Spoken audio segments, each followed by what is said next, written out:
So in this video, I want to talk about the rough mix, the static mix, and why it's so important to have.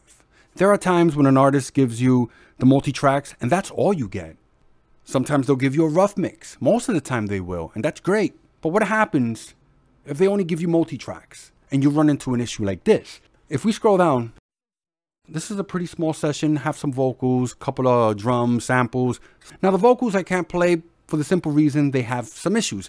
Auto-tune, reverb, delay are all printed. There's a lot of mud in the vocals, so I really can't use them. The artist agreed to redo the vocals. Now, if you have a great idea and you're sure you're the only person that can do it, print it. But at the same time, deliver a dry version. That way, whoever's working on your music has the capability of working on it. Have some wiggle room, if that makes any sense. In this case, I really couldn't do anything because if I EQ it, it's going to sound too thin. So we're going to go to the top of the track. The only fader that was touched was the 808s. They wanted to make sure that I knew that the 808 had to be up in your face, really loud. Wanted to make the speakers rattle, right? The way I got this all set up. Now, there's a lot more, but I'm going to give you the short version. Create a track, send everything to that track, and use input monitoring to switch between the rough mix, static mix, and your mix. You can also use a pretty cool plugin like this. Now, I'm not using this in this video for the simple reason everybody could do this right here, using input monitoring. When input monitoring is not on, you're going to listen to the static.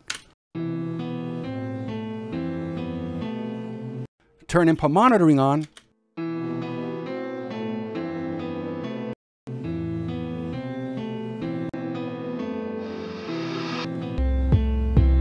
So you guys get the idea. So let's go ahead and listen to their mix.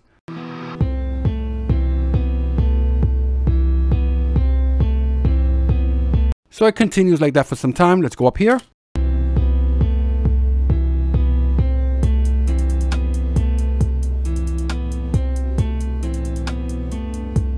Now let's play my mix.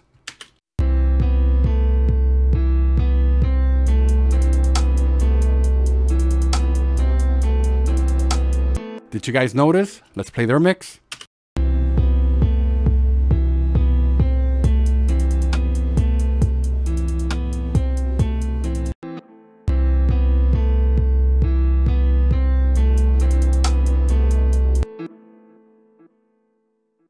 The kick, it's missing here. And I believe it's missing here as well.